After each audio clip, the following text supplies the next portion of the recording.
I'm Jace Lacob, the host of Masterpiece Studio, and we are live with Endeavour star, director, and producer Shaun Evans.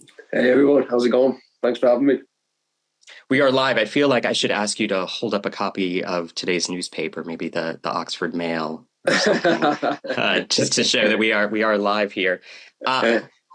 Because Endeavour was conceived as a Morse prequel series, there was always going to be an expiration date at some point, unless you played the role for another 20 years or so. Why did it feel like the right time to end the series? Why did it feel like the right time to end the series? Well, I think we didn't really have many intentions to go beyond how the 33 that they made with Morse. So we always knew that the end was on the horizon. I think all of us, the team, myself and Russell, Roger and Damien, and the guys at ITV as well, felt that the conclusion that we'd reached wasn't the best that it could be. So we decided to do 3 more than the original. But it just felt like the right time. Sometimes you just know, right? And also you want to leave the party. You want to leave the party at the right time. You don't want to be the last person there, right? You don't leave when it's good and not when you've overstayed your welcome. The curse of the Ninth Symphony is invoked here. I believe it was Schoenberg who said, "It seems that the ninth is a limit." Is this a playful reminder that we're approaching the end of Endeavour, that we're in the Ninth Symphony and are standing close to the hereafter? Yes, it is indeed. Well caught. That's what's beautiful about Russell Lewis's writing, I think. It's also detailed, and there's little Easter eggs there to be found if you look carefully enough. And embedded within this there's many little farewells and farewell motifs. So yes, indeed it is. As we just saw, Morse returns to Oxford in this episode, seemingly full of optimism after being treated for his alcoholism after Series 8. Does his optimism last here, and can it ever last in the darkness of Morse's world? Oh, I think it doesn't last intact. But I think there's a small degree of optimism and hope, I think, which takes us right through to the end of the final episode. And then I hope as well that he has a degree of optimism about life beyond the stories that we tell. But this is, I would say, the pinnacle of his optimism at the beginning of Prelude. After receiving his cure in Lyme Regis, he's abstaining from alcohol. He even turns down drinks with Dorothea Frazel, which she notes rather curiously. Does the cure then hold? Are the pink elephants of withdrawal banished, at least? Oh, no, alas. The cure does not hold. As soon as things begin to get emotionally tough, he finds his solace in a pint of real ale. So no, alas, no. But that's the character that we know and love, right? Morse. You mentioned the 33 films that John Thaw had done and the 36 that you've done. And by the time the curtain falls, that's 3 more episodes ultimately than John Thaw did. I mean, what do you take away from the experience of having played Endeavour Morse for more than a decade at this point? What do I take away from it? Oh, my goodness. So much. I mean, so much. Well, a decade's worth of experience and laughter and friendship, and the people, you know, the friendships that I've made with the people, and the work as well. Work's funny, isn't it? It's kind of like, that's what's beautiful about long form TV. I think you get the chance to really explore something.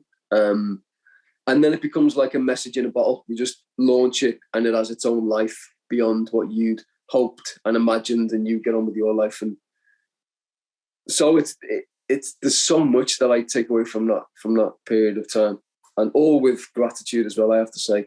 It's been one of the most extraordinary experiences of my life, really.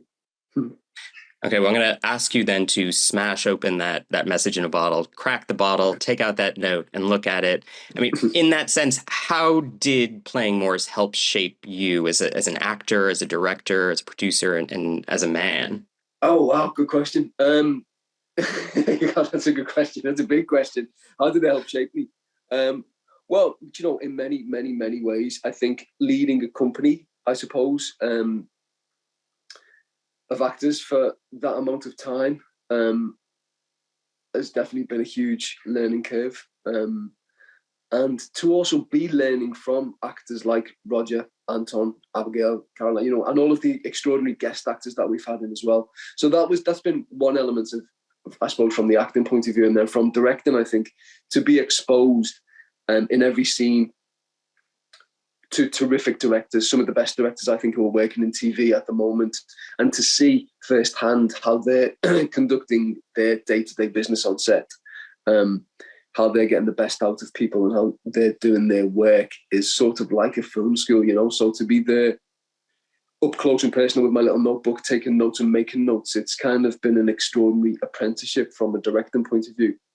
And then as a man, I guess it's just helped me to grow in confidence. And also, I just feel incredibly grateful that work's really important to me and that I've been blessed with the opportunity to be doing it at such an intense degree for such a consistent amount of time. Practice always makes you better, right? And so it's shaped me in so many ways. So it's been an extraordinary experience. I feel very blessed, actually. You mentioned some of the best directors working in television, and that would include Mr. Shaun Evans himself as well. I wasn't leading up to that. No, I am. I mean, you directed a few episodes. Right. You are right. I'm just. I can say it, and you can accept it. You directed a few episodes of Casualty before you helmed Apollo in Series 6 of Endeavour. And then you went on to direct the opening episodes for Series 7, Series 8, and Series 9. How did Endeavour inspire you to direct? And to borrow your phrasing, how did the production provide the perfect sort of film school for a new director? Okay, good question. Well, I think, how did it inspire me to direct? I think that had always been something that I've been interested in. As a storyteller, I don't want to be grand about it, but I think as an actor, I see myself more as a storyteller, and I was always interested in every part of it, every facet of it, really. And also, I never wanted to limit myself to be only being able to tell the stories that depend upon me and my very particular how I sort of present to the world. I always wanted to get beneath it and beyond that, and to be able to explore stories that I would never be casting, to act. And plus, also, I think stories are incredibly important. The stories that we tell ourselves about ourselves, the stories that we tell one another. I think stories are incredibly important, aren't they? And so, what was beautiful about the Endeavour experience was that it just provided a framework in order for me to be able to direct consistently, and to be able to do that to make a sort of 90-minute film once a year. Technically, it provided sort of, it was like a film school in that regard. And like I said earlier about sort of being able to watch the directors that are working and steal the bits that are useful whilst applying them to my own particular way of working. Does that answer your question? I don't know if it does. It does. I mean, last time I saw you had a camera with you and you were sort of taking photos of everything.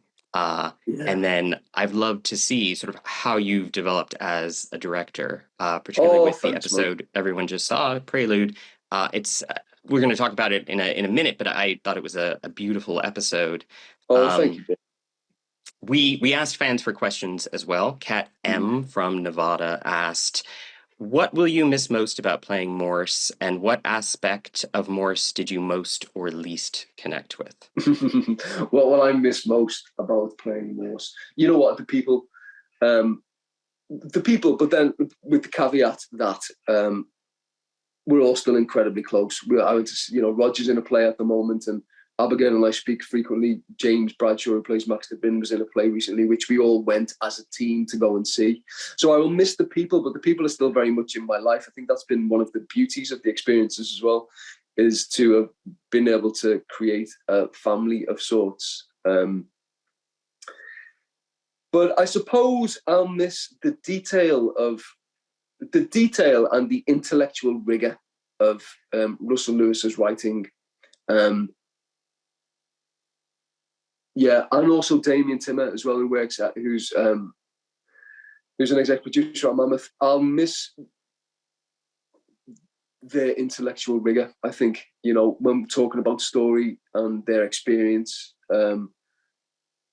as makers of brilliant, top-notch TV. So that's that. In terms of the second part of the question was how am I most like Morse? Is that what it was? Or what aspects of Morse did you most or least connect with? I suppose least is easier. I think like the things that are similar are all sort of obvious, and I don't really want to. I try not to think too closely about them, but where we're different, I think, is where the sort of the characterization, I suppose, for want of a better word, lies. And I suppose I'm very optimistic, and so I don't really relate to his nihilism or cynicism.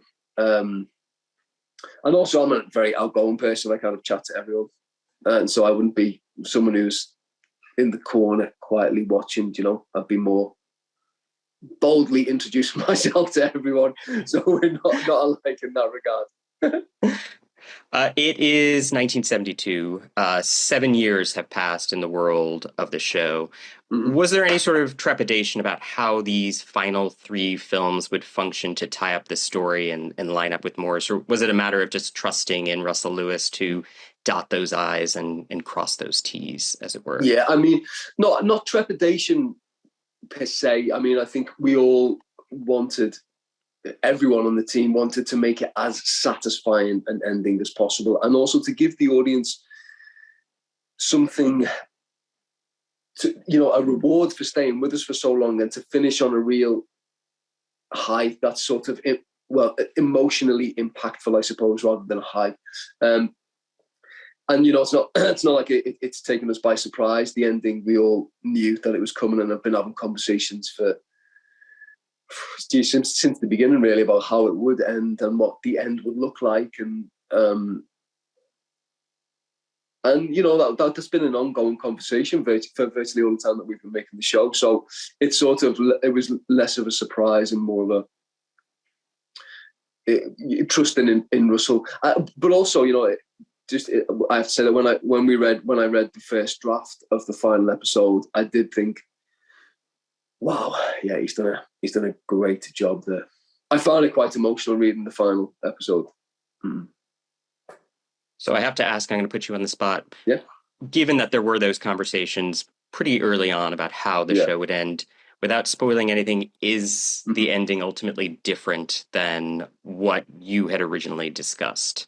No, I don't think it is. I think there's certain nuances which are slightly different because, of course, we're a team making it. You know, it's not one person's voice, and so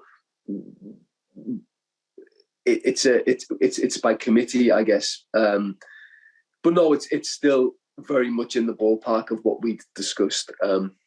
Satisfyingly so, I think. Satisfyingly so, you know.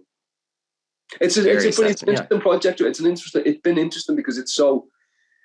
Of course, it's very dear to me, but I think it's all, but likewise for Roger, for Abigail, for Russell, for Damien, for ITV, you know, for all the people who have made it.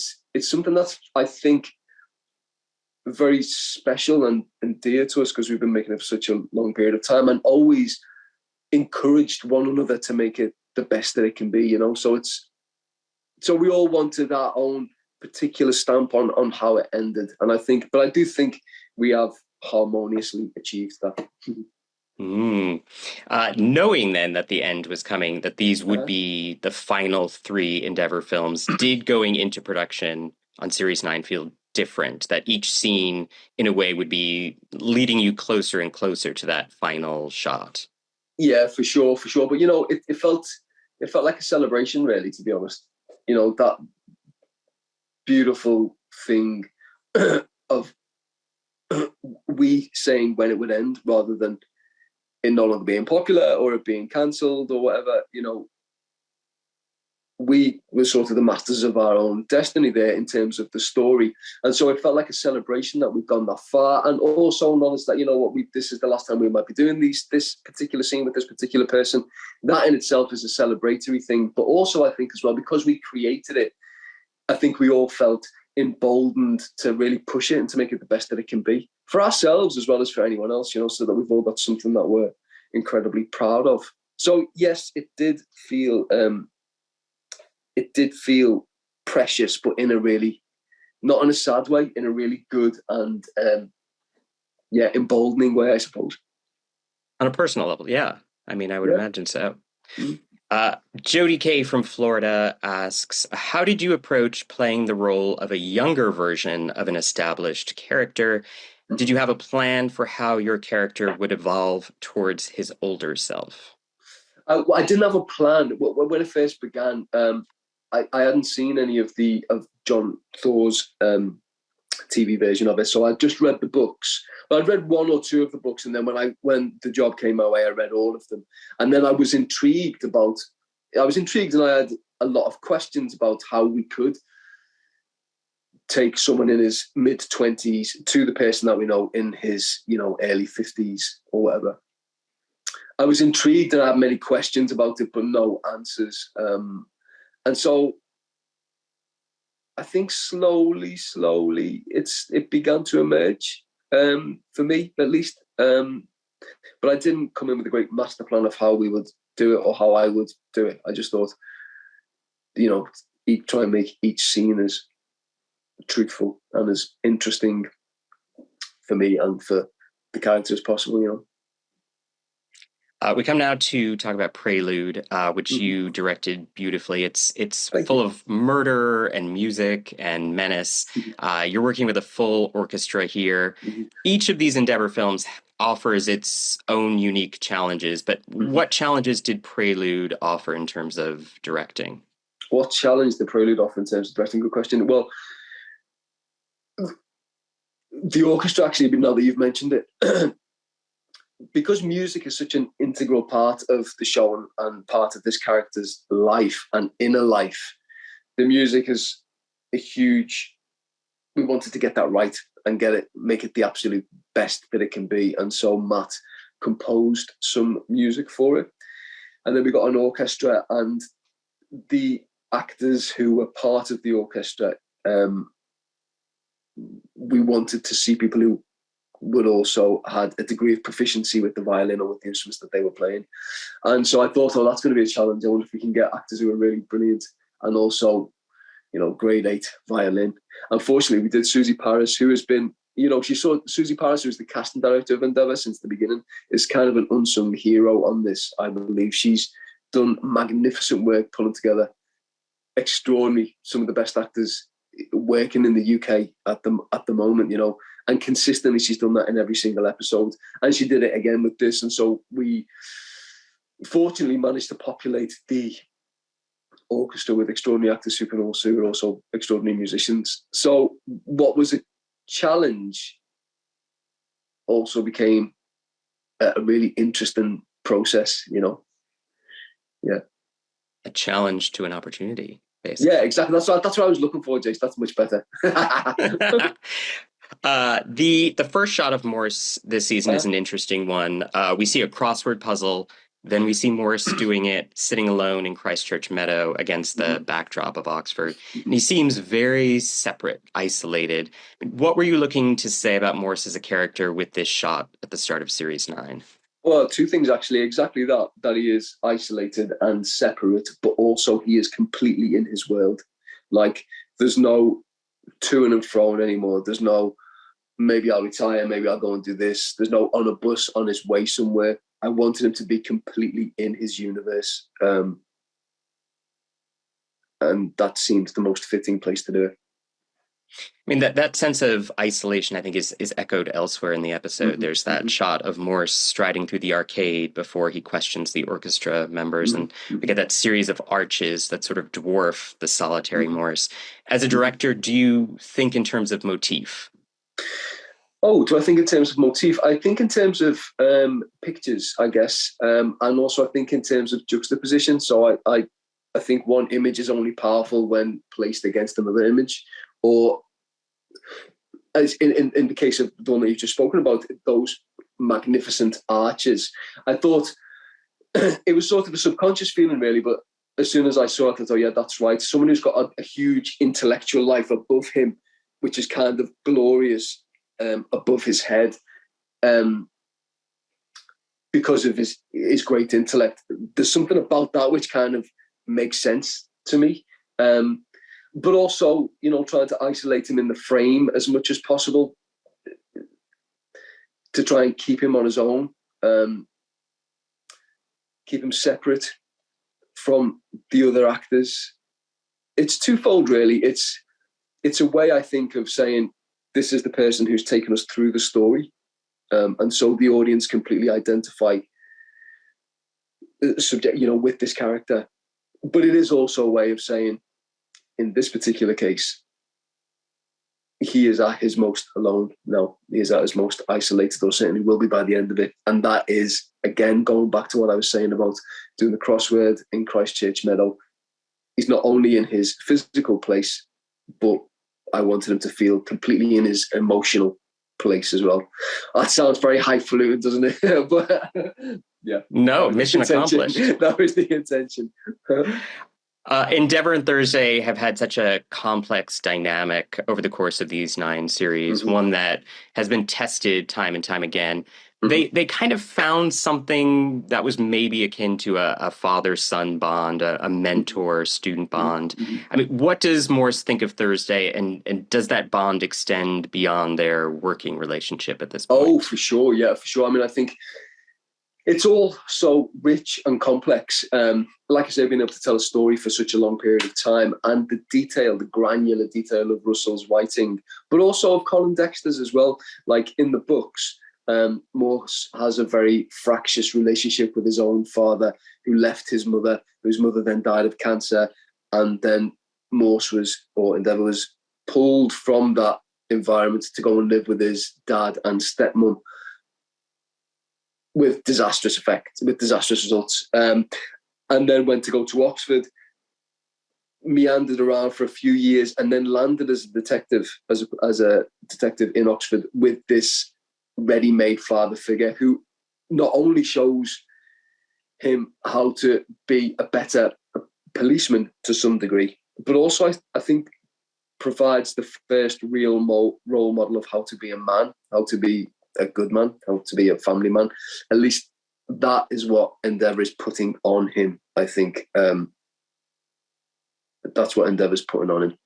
Because I think by the end, he's completely disappointed in what... Spoiler. There is an awkwardness in the clip that we saw between these two men. I mean, Morse invites Thursday to grab lunch, and he declines, saying he's just come from the pub with Strange. Morse is really thrown by that, almost emotionally so. What does he make of the distance that has formed between him and Thursday here? What does Endeavour make of the distance? In that moment, I think he's... yeah, I mean, I think slightly disappointed, because I guess he's come back and because if you think the last time we saw them, Thursday says to him at the end of season 8, go and sort yourself out. And I think Endeavour comes back and wants to show him and to extend the hand of friendship and say, I've put that behind me now. Let's go and have lunch, and I won't have a pint. It's that opportunity. And also I think perhaps maybe his spidey senses are tingling, that he's like, that's strange that Thursday's being so aloof. Sandy, you want to have lunch with me? Sandy M from Pennsylvania asks, do you have a favorite filming location? If so, why? Oh, that's a good one. Do I have a favorite? I have a couple, actually. So, well, Oxford itself, I absolutely love. I actually love the place. The architecture is just magnificent, and the atmosphere is magnificent. I also loved filming in Venice. Similar, everywhere you look, it's kind of beautiful.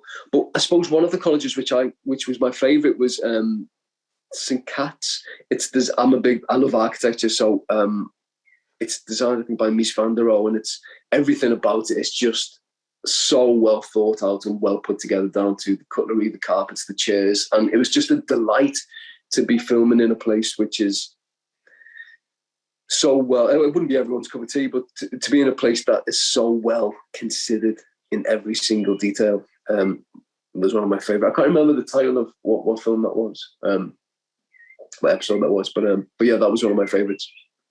Christopher Wren is kind of getting uppity in his grave now. Yeah, I'm sure. Yeah, listen, he gets enough praise. He gets enough accolades. There's a visible tension between Morse and orchestra guest soloist Christina Poole in Prelude. Might there be a romance in Morse's near future? Is this another in a long line of near misses in Morse's love life? I think potentially. I don't know. I often think, sorry, digressing somewhat, in life, we're continually presented with the same problem until we prove that we've learned the lesson, right? Do you know what I mean? Like, we keep calling the same lesson to ourselves in many ways until we're like, oh, actually, I'm going to do that a different way now. Do you know what I mean? And I feel like it's the same with fiction as well. And I feel like it's the same in this way. It keeps in some way calling the wrong person to him, who's connecting in some way to the crime in a sort of way.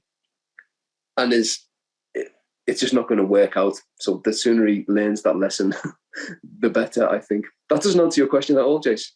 I'm just ruminating. But very philosophical, and I agree. Thanks very much.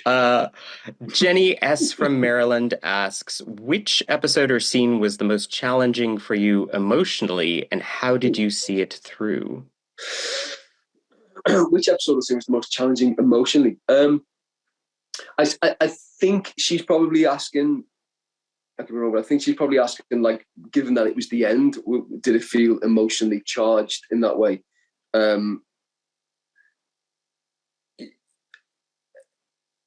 And in a funny way, I think we all wanted the work to be as strong as possible. So I don't think, because I'm a big believer in keeping the drama on the screen, not to feel however sad or elated or whatever I may feel about the work that we're doing that day. I think it's important to do the work. That's the most important thing. So yeah, it didn't really feel emotionally charged, if that makes any sense. It does make sense. I mean, unrelated, Endeavour harks back to a seemingly simpler time, one that's devoid of social media and mobiles. I mean, why do you believe the show struck such a chord with its devoted fans? Good question. I think part of what you said is true. A part of the simplicity, the harking back to simpler times, I think that's an element certainly in it. But I think it's something, it's just, if I may say so, good stories well told, I think, clearly defined characters that are on an interesting emotional journey. Yeah, I don't know. It's difficult to pick that apart. I think it's a combination of things. What do you think? I mean, I think that's definitely part of it. I think it's the sort of smartness of the writing. Mm-hmm. I think it's Mr. Shaun Evans as Endeavour Morse. And the fantastic, he's good. The performance of the entire cast, I think, it's a great ensemble. I think it's Oxford. I think it's a weird ephemeral thing that has made it just as beloved as it is. It's so many different things. I also think the atmosphere of melancholy is really important. The atmosphere, I mean, the things that I like either to read or photographs or films or TV, the atmosphere of melancholy I find really moving and intoxicating, and I think we've tried to inject as much of that into this as possible. So maybe that's an element of it too. It is a very happy show. It's a happy show. Yeah, it's not happy. It is, but it's happy, the melancholy, I think, is happy on the making. But I think that it's a very melancholic. I think that's precisely the right word. for the show. Uh, I'm not going to put the Thames Valley Police on you, I swear, but I am curious. Did you take anything from the set with you, a prop or a memento to commemorate your time as Morse? Just the Jag. Just the Jag. I'm joking. I'm joking. Can you imagine? Yeah, it's parked outside. No, what did I take? I didn't. Well, actually, no, I did. I took costumes. Really important for me when I'm working. I think getting the right costume can really help in so many ways. And I remember when we first started the job, Jesus, a decade ago now. I was looking for the perfect suit, trawling around secondhand stores and couldn't find them. I was there for hours and hours and hours and hours and hours, and then went to this final vintage store. And again, was going through all the rails, looking at the suits, and nothing was quite right. I don't know specifically what I was looking for, but nothing was quite right. And then at the end, a suit fell off the end of the rail. And I thought, oh, that's interesting. So, and then I got it and tried it on and was like, oh, yeah, this is it. This is the one. It wasn't this one, but it was him. And I thought, that's the perfect suit. So then every season I tried to get, and then I wore it till it was threadbare. And they got one made in exactly the same. And so I have that. That is the what's someone else going to do with it, right? I mean, what's anyone else going to do with it? It's only going to get destroyed. And plus, I like it hanging in my wardrobe. Don't know what I'm going to do with it, but remember, I should have worn it for this interview. You should put that on. Can you imagine? Let it go, Shaun. It's finished. It's done. This is rather sadly the final series of Endeavour. The bodies are piling up. The goodbyes are coming fast. How would you describe Series 9 in a single word? I think it's magnificent. I think it's magnificent. Honestly, I really do. I think it's like,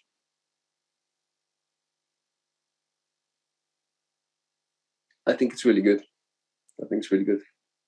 Shaun Evans, thank you so very much. The magnificent final season of Endeavour begins Sunday, June 18th, 2023 at 9 p.m. Eastern on Masterpiece on PBS. Thank you so much. Thank you, Jace. Thank you very much. Thanks, everyone.